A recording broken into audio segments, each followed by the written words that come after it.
But speaking of listening to things, I super forgot I was going to mention this until you said that. I would like last time, I guess last week when we were talking on the podcast or the week before, when you're talking about the audiobook version of Overlord and how Ainz' voice actor does it, I was like, okay. I listened to that this week. Yeah, so did you? Hell yeah. And I was That's what I listened to at work. Interesting. I didn't get super far. I think it's like maybe an hour in. I'm not very far, but I finished it. I finished it Thursday, and I was sad because I think it only covers like the first I think maybe 5 episodes of the show. Yeah, it's a real like because it's a light novel. It's only 8 hours. Yeah, but I mean, damn, it's so fucking good. That's just the first volume, though, right?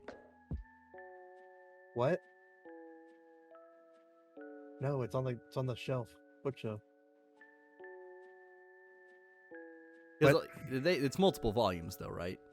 Yeah, I think they have 5. They started doing them last year. That makes sense. There's 13 volumes of the series, I think, like light novels. But yeah, like the books, there's like 13 of them. And the new season's supposed to cover up to 10, 11, something like that. So it still has space. So there's still more to go. From what I can remember, they're going to do this season and then a movie. And then I think the movie's supposed to finish it, but I don't know. I feel like they could stretch it into 2 more seasons in a movie, but yeah, well, I guess we'll see. I mean, the fact that I got an entire novel for the first 5 episodes of the show. Yeah, I mean, there's stuff in there too. Like this was something when I had read the manga for Knights and Magic that I picked up on. I was like, there's like extra little bits here. Yeah, it's very nice. It's very enjoyable. Yeah, like it doesn't change the show, but it does explain some of what happens. And you're like, oh, okay, that wasn't there. This makes more sense. I like that it explained more about the game that he got transferred into. Like there was that whole like before the server shut down, that was at least like 30 minutes. Oh yeah, that was of them hanging out. One car ride. I was like, huh. Yeah. Okay. But like in the show, it's only like the first 5 minutes of the show. Yeah, they don't spend it. I didn't realize. I don't know if they ever mentioned this in the show that it takes place in like the 21 somethings, like 2150s or something. I think they did. It was like it was in the narration in the beginning. Okay. It was kind of the same narration. It was like in year 2071 or whatever. VR MMOs or the that makes leading sense. thing, because it was explaining what it was and then what the game is, and it's like this game's been around for like 12 years or whatever it was. But yeah, so I'm getting trapped in like WoW right now. How fucking miserable that would be. Hey, there's a new expansion coming out. You never know. I want to see that, Isak. I want to see like a game that people just get sucked into, and like you keep like there's no way to get them out, but they're like, hey, listen, they're already there. We might as well give them some more stuff to do. Get that expansion going. Let's get more people trapped. Yeah. Let's go. But yeah, I'm gonna buy the novels now just because I want them physically.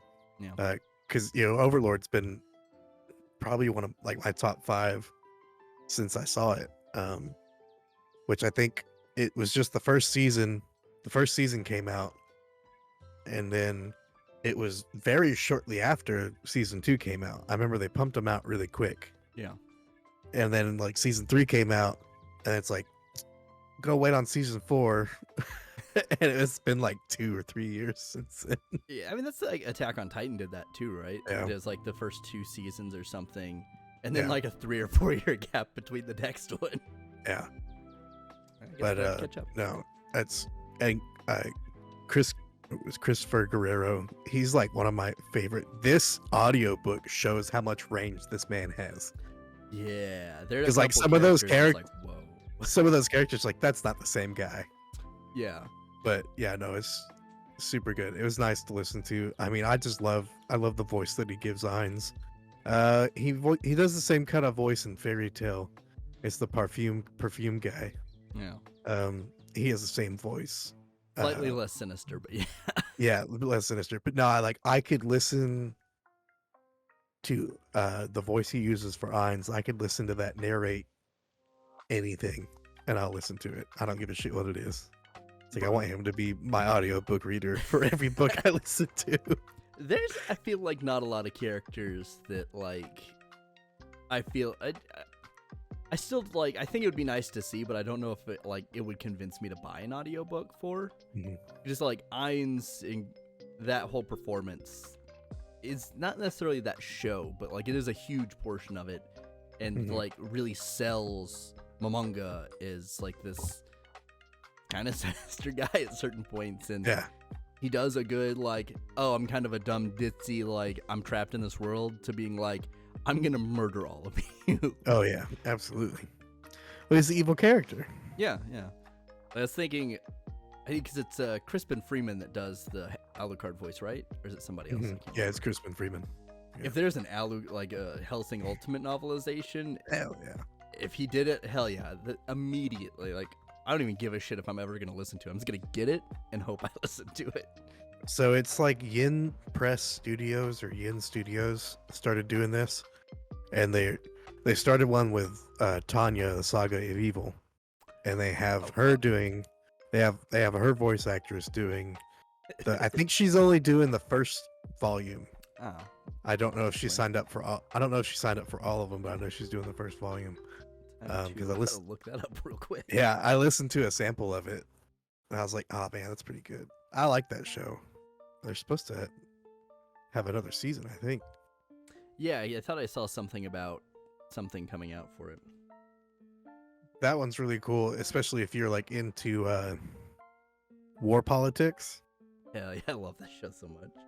But with it's literally just World War II, but with magic. They do kind of focus on like an interesting aspect of it, though. Like, yeah, I guess maybe like actual European people maybe aren't kind of the same way, but here in the States, like the way it's taught, it's like, oh yeah, D-Day and other shit happened, then we like Japan and stuff. But like we kind of forget that like there's a whole actual continental war, like not only between the Germans and Russians, but like the Finns were there, the Swedes were there, the Italians were doing shit. France was kind of like, you know, we pieced out, but you know, we're a bunch here, we're saboteuring the Free France stuff. So you get a bunch more of that, like, oh, that dude's definitely like a Nordic person, or like from the Swedes or the Finlands areas, fjords and stuff. And you're like, yeah, I forgot continental Europe existed.